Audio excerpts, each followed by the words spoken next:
అనారోగ్యం కలిగితే ఆసుపత్రికి వెళితే అనారోగ్యం కొంత తగ్గాలి. ఆసుపత్రిలో ఉన్నందుకు, మందులు వాడినందుకు.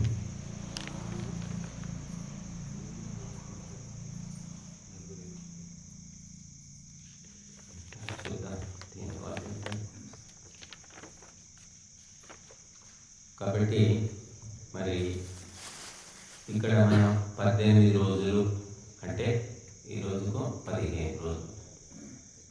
రోజులు క్యాంపులో కొంత దైవశక్తి అనేది అందరికీ అందింది వారి శ్రద్ధాశక్తులను బట్టి. మరి ఎక్కడున్నావే గోబలి అంటే వేసిన చోట ఉన్న కబళి అనిందట. అలాగా మనుషులు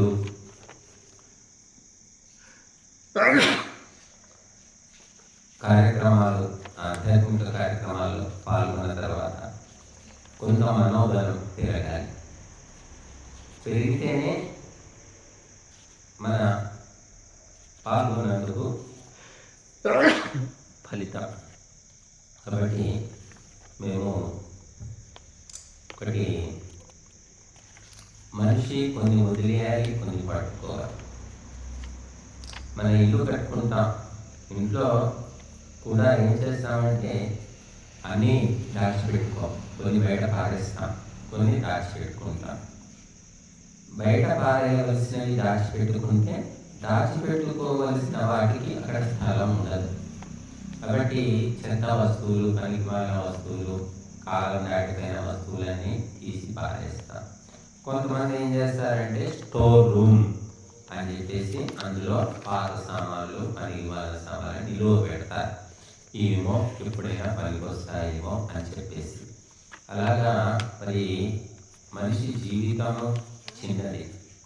కాబట్టి మనము రాళ్ళు, రప్పలు, ముళ్ళు, కలుపు మొక్కలు ఏదేసుకుంటూ పోవాలి.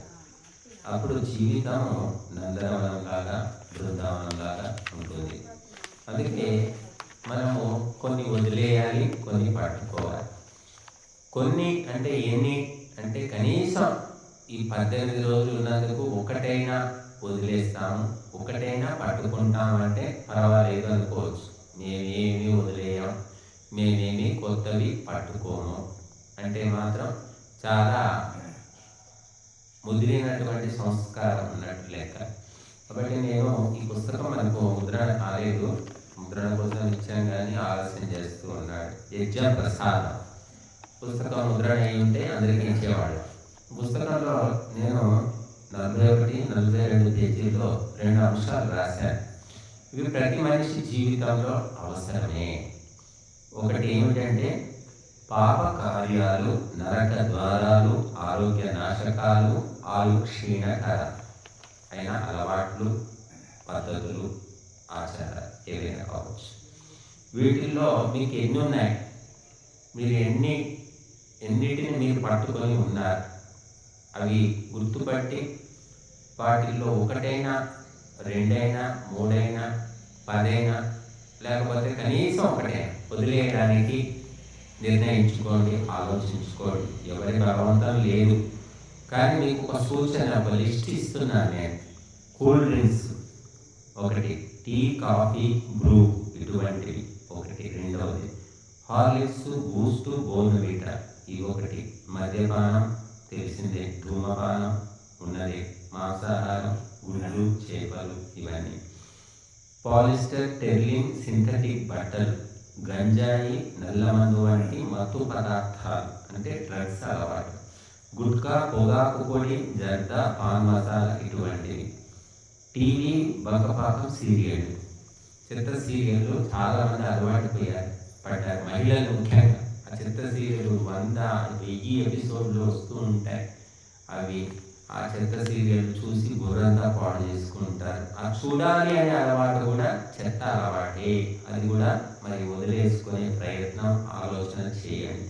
చెత్త సినిమాలు, అల్యూమినియం, సత్తు పాత్రల్లో భోజనం, చక్కెరతో చేసిన పదార్థాలు, ఐడిన్ ఉప్పు లేక సముద్రపు ఉప్పు పాలిష్ బియ్యం, కేకులు కోసి క్యాండిల్స్ ఆర్తి చేసే పుట్టినరోజులు, పిజ్జాలు, బర్గర్లు, కేకులు, ఐస్ క్రీములు, బేకరీ ఫుడ్, పాన్, తాంబూలం, ఒక్కపడి, ఒక్కలు, ఇంగ్లీష్ మందులు, కాల్గేట్, క్లోజప్ వంటి పేస్టులు, లక్స్, లైఫ్ బాయ్, రెక్సోనా వంటి సబ్బులు, కెమికల్స్, కాస్మెటిక్స్, రసాయన సౌందర్య సాధనాలు, hello, hi, bye, good morning, plastic, rubber సీసాల్లో నీరు, ఫ్రిడ్జ్లో ఆహారం, రాత్రి 7 తర్వాత భోజనం, పామోలిన్, సన్ఫ్లవర్, రైస్ బ్రాన్ నూనెల వాడకం, హోటల్ తిండి. ఇవి వదలవలసినటువంటి అలవాట్లు. మీకు ఏమున్నాయి? మీరు ఇప్పుడు ఏం వదిలేస్తారు? ఏమీ లేకపోతే మీకు సన్మానం చేస్తాం, చిట్ట చివరి రోజు ఈ అలవాటు లేదంటే ఏదో ఒకటి ఉందంటే ఆ ఒకటి అయినా వదిలేయడానికి ప్రయత్నం చేయండి. అన్నీ ఉన్నాయంటే మీకు విశేష సన్మానం చేస్తారు. ఇక వాళ్ళ తెలుగు కూడా మేము పోలేము, వాళ్ళకి ఏం చెప్పాలి. కాబట్టి ఇవన్నీ కూడా మనము కల్పించుకున్నవే, మనము అలవాటు చేసుకున్నవే. మన ఇంటికి వెతుక్కుంటూ ఇవి రాలేదు, మనమే వెతుక్కుంటూ పట్టుకున్నాం. కాబట్టి ఆలోచించండి. తర్వాత మనము నేర్చుకోవలసినవి, పెంచుకోవలసినవి పుణ్యకార్యాలు, స్వర్గ ద్వారాలు, ఆరోగ్యవర్ధకాలు, ఆయు పోషకాలు, బుద్ధి వికాసకాలు, పళ్ళ రసాలు, ఆవు పాలు, పెరుగు, నెయ్యి, చెరుకు రసం, ఆయుర్వేదం, ఔషధాలు, బెల్లం, మిశ్రీ అంటే పటిక బెల్లం, బూర లేక నేత బట్టలు, ఖాదీ బట్టలు, కాటన్ బట్టలు, సాత్విక ఆహారం, భక్తి గీతాలు వినడం, శ్లోకాలు వినడం నేర్చుకోవడం, నీతి పద్యాలు వినడం నేర్చుకోవడం, వేదమంత్ర పఠనం, శ్రవణం, ఉల్లి వెల్లుల్లి లేని భోజనం, నిత్యాగ్నిహోత్రము, సంధ్య, ఓంకార జపం, గురూపదేశ శ్రవణం, గాయత్రి జపం, మృత్యుంజయ జపం, గీతా పారాయణం, నిరాహారం 10 రోజులకు ఒకసారి, ఉపవాసం, ఉదయమే ఉషపానం, లేవగానే నీళ్లు తాగాలి, 1 లీటరు 2 లీటర్ల నీళ్లు తాగాలి, చన్నీటి స్నానం, ఆయుర్వేద పళ్ళ పొడి లేక పేస్టు, ఆయుర్వేద సబ్బులు, సైంధవ లవణం, గానుగ నూనెలు, కొబ్బరి నీరు, దంపుడు బియ్యం, మట్టి పాత్రలు, చెక్క గరిటెలు, ఇత్తడి పాత్రలు, ఏసీ ఎయిర్ కూలర్ వాడకపోవడం, అన్నదానం, సత్సంగం, స్వాధ్యాయం, గురుసేవ, వృద్ధుల సేవ, స్త్రీల పట్ల మర్యాద, మూగజీవుల రక్షణ, పక్షులకు గింజలు వేయడం, చీమలకు చక్కెర వేయడం, ఆశ్రమాల్లో సేవ, సభ్యత, సంస్కారాలు, నిరాడంబరత, కట్టెలపై మీద వంట, ఉదయం 4 గంటలకు మేలుకోవడం, గృహంలోనే స్వహస్త భోజనం. ఇవి మనము నేర్చుకోవలసినవి, పెంచుకోవలసినటువంటి అలవాట్లు. ఇంతకుముందు విన్నవి వదులుకోవలసినవి. మరి ఈ రెండింటిలో మీరు ఏది గ్రహిస్తారు, ఏది వదిలేస్తారు, అవి నిర్ణయించుకోండి. మీరు కావాలంటే ఈ పుస్తకం ఇక్కడ ఉంటుంది, ఒకసారి మళ్ళీ లిస్టు చూసుకోండి. అంతే, పిల్లవాడు స్కూల్కి పోతున్నాడు, 1,00,000 రూపాయలు ఫీజు కట్టామంటే ఎవరైనా సైన్స్లో ఎన్ని మార్కులు వస్తాయి, సోషల్లో ఎన్ని వచ్చాయి, ప్రతి సబ్జెక్ట్లో పాస్ అవుతున్నాడా, పాస్ అయితే కూడా మనం ఊరుకోం. పాస్ అవ్వడానికి లేదా నీకు 1,00,000 రూపాయలు పెట్టింది, పాస్ అవ్వడానికా, కనీసం సెకండ్ క్లాస్ లేదు నీకు మార్కులు అని మనం బాగా కేకలు ఇస్తాం. మరి మేము కూడా, మాకు కూడా ఒక ఆశ ఉంది, ఒక కోరిక ఉంది. 18 రోజులు వచ్చాం, స్వాహ స్వాహ స్వాహ అని సమర్పించాం. నెయ్యి పోసాము, సామగ్రి పోసాము, మూలికలు వేసాము, అన్ని సమితులు వేసాం, అన్నీ స్వాహ చేశాం. కానీ లోపల ఉన్నటువంటి పాడు గుణాలు, పాడు లక్షణాలు, పాడు అలవాటు మాత్రం మూట కట్టుకొని మళ్ళీ అవే ఇంటికి తీసుకుపోతామంటున్నారు. వాటిని కూడా వదిలించుకోండి, మూట విప్పండి అని చెప్తున్నా. కాబట్టి మీరందరూ కూడా ఆలోచించండి, మీకు మీరుగా నిర్ణయించుకోండి. మిమ్మల్ని ఎవరు తిట్టరు, కొట్టరు, బలవంతం చేయరు. మీకు మీరుగా ఆలోచించుకొని నిర్ణయించుకోవాలి. మీ జీవితాన్ని చక్కదిద్దుకోవాల్సింది మీరే. ఎవరు వచ్చి మిమ్మల్ని అడగరు, ప్రోత్సహించరు. ఏ ప్రభుత్వం కూడా పథకాలు ప్రవేశపెట్టదు, బహుమతులు ఇవ్వదు, కానుకలు ఇవ్వదు. కనుక స్వయంగా ఆత్మోన్నతి అని చెప్పారు. అంటే ఆత్మోన్నతి ఎవరికి వాళ్ళే చేసుకోవాలి, ఆలోచించుకోవాలి. మనం అన్నం తినాలి అనుకుంటే బియ్యం తెచ్చుకోవాలి, అందులో రాళ్ళు ఎదుర్కోవాలి. రాళ్ళు ఎందుకు ఎదుర్కొంటాను, నేను అలాగే తింటాను అంటే దానివల్ల నష్టం కలుగుతుంది. కాబట్టి అన్నం తినాలి అంటే బియ్యం కడగాలి, కడిగే ముందు రాళ్ళు ఎదుర్కోవాలి, వంట చేసుకోవాలి, తినాలి. అలాగా జీవితాన్ని కూడా చక్కదిద్దుకోవాలి. చక్కదిద్దుకోకపోతే మాత్రము ఈ చెత్త, ఈ బూజు, ఈ దుమ్మి మనకు జన్మజన్మలకు కూడా వెంబడి వస్తుంది. కనుక మీరందరూ చక్కగా ఆలోచించండి. మీరంతా చదువుకున్న వాళ్ళు, బుద్ధిమంతులు, సంస్కారవంతులు. ఇక్కడికి వచ్చారు అంటేనే కొత్త సంస్కారం ఉంటేనే ఇక్కడికి అడుగు పెడతారు. కాబట్టి ఈ ఇంకా 3 రోజుల పాటు మన కార్యక్రమం ఉంది. 3 రోజుల లోపల నిర్ణయించుకోండి, ఆలోచించుకోండి. 1, 2, 3 ఎంతో కొంత వదిలేసుకోండి. 1, 2, 3 జీవితంలో ఆహ్వానించండి, మంచి అలవాట్లు చేసుకోండి. ఇది చిన్నపిల్లలకి సహజంగా తల్లిదండ్రి ఇంకా ఎవరో పెద్దనాన్న, చిన్నాన్న, తాత, నాయనమ్మ, అమ్మమ్మ అందరూ చెప్తూ ఉంటారు. పాఠశాలలో అధ్యాపకులు కూడా చెప్తారు. కానీ ఒక దశ దాటిపోయిన తర్వాత 20 దాటింది, 30 దాటింది, 40 దాటిన తర్వాత ఎవరికి చెప్పరండి. వాడి చావు వాడే చావని, వాడే నాశనం కానీ మనకి ఎందుకు చెప్పడం, చెప్పి చెడు కావడం ఎందుకు అని ఎవరు చెప్పరు. మీ బంధువులు చెప్పరు, సొంత తల్లిదండ్రులు కూడా చెప్పరు, భార్య కూడా చెప్పరు. భార్యకి ఏముంటుంది, ఏదో తెచ్చి పారేస్తే చాలే, ఏదో తాగితే నాకేంటి, తిరిగితే నాకేంటి, అప్పులు చేస్తే నాకేంటి, నాకైతే అన్ని తెచ్చి పెట్టాడు అని భార్య అనుకుంటుంది. భర్త కూడా నాకు ఒడి పెడితే చాలు, ఏమైనా చేసుకుని భర్త అనుకుంటాడు. కాబట్టి సమాజం లోపల ఈ దురలవాట్లు, దుర్గుణాలు, దుర్లక్షణాలు విపరీతంగా పెరిగిపోయి అశాంతి ప్రబలిపోయింది. ఏ కుటుంబంలో కూడా శాంతి లేకుండా ఉంది. కారణం ఏంటంటే ఇవంతా వదిలేయవలసిన చెత్త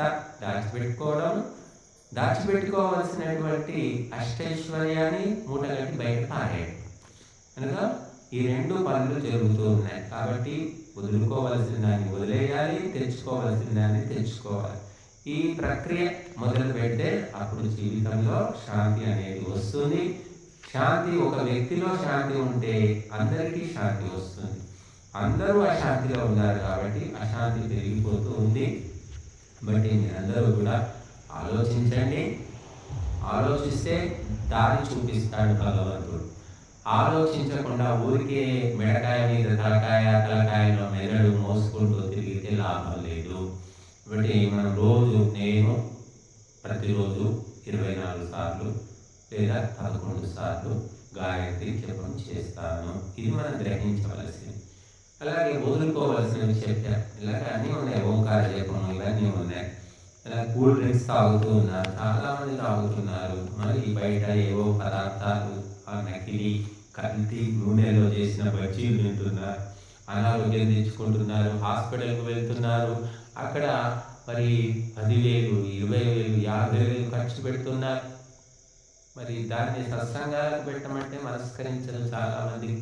కానీ డాక్టర్ అంటే ఎలా చెప్తే అలాగా వింటూ ఉన్నారు. బలి పశువుల్లాగా అయిపోయారు హిందువులు. ఎక్కడ చూసినా టెస్ట్ సెంటర్లు, హాస్పిటళ్ళు, క్లినిక్లు, మందుల షాపులు, స్పెషల్ డాక్టర్లు, ఎండీలు ఎక్కడ పడితే అక్కడ కనిపిస్తూ ఉన్నారు. కాబట్టి మనల్ని మనం చక్కదిద్దుకోవడమే మనము ఆధ్యాత్మిక సాధనలో మొట్టమొదటి మార్గము. కాబట్టి నేను ఎవరికి వ్యక్తిగతంగా చెప్పడం లేదు ఇది. ఎందుకంటే వ్యక్తిగతంగా 100 మందికి 100 గంటలు సమయం ఇచ్చి ఎవరు చెప్పలేదు. ఇప్పుడు ఇది ఒక సామాజిక కార్యక్రమం కాబట్టి అందరికీ ఉద్దేశించి చెప్తున్నారు. కాబట్టి అందరూ ఆలోచించుకోండి. ఏదో కనీసం గురుదక్షిణ ఏదో ఒకటి ఇస్తూ ఉంటారు. ఏదో ఒకటి, ఇది ఇస్తున్నాను స్వామీజీ, ఇది తీసుకుంటున్నాను, ఇది ఇస్తున్నాను, ఇది తీసుకుంటున్నాను. కనీసం 1, 2 మరి ఆలోచించి అలవర్చుకోవడానికి ప్రయత్నం చేస్తానని కోరుతున్నాను. ఎందుకంటే ఎంత విన్నప్పటికీ నువ్వు ఎంత విన్నావు అనేది కాదు, పరీక్షలో ఎంత గుర్తు పెట్టుకొని రాసావు దాన్ని బట్టే మార్కులు వస్తాయి. గంటలు విన్నావు, 5 గంటలు విన్నావు, ప్రతిరోజు వింటున్నావు, ప్రతిరోజు పాల్గొంటున్నావు, కానీ పరీక్షలో ఫెయిల్ అయిపోతున్నావు, లాభమే ఉంది. కాబట్టి పరీక్ష ఎంతసేపు ఉంటుంది? 3 గంటలే ఉంటుంది. మనిషి జీవితం కూడా ఎన్నేళ్ళు? 90 ఏళ్ళ, 100 ఏళ్ళు బతుకుతారా? ఎవరైనా ఉందా? గ్యారెంటీ ఇస్తారు? 70 కాదు, 60 కాదు, 50 ఏళ్ళు ఆరోగ్యంగా బతకడం. మళ్ళీ ఆరోగ్యం ఉన్నప్పటికీ కూడా ఏదైనా కర్మగాలి ఏ రకంగా దుర్మరణం వస్తుందో కూడా చెప్పలేము మనం. ఎందుకంటే కర్మలు రకరకాలుగా ఉంటాయి. ఎంతోమంది మహాపురుషులకు దుర్మరణాలు సంప్రాప్తించాయి. బట్ ఈ జన్మలో ఇప్పుడే వాయిదా వేయకుండా మార్పు కోసం ఆలోచించాలి. తర్వాత చూస్తాను, తర్వాత చేస్తాను అంటే ఆ తరువాతను ఎవరు చూశారు?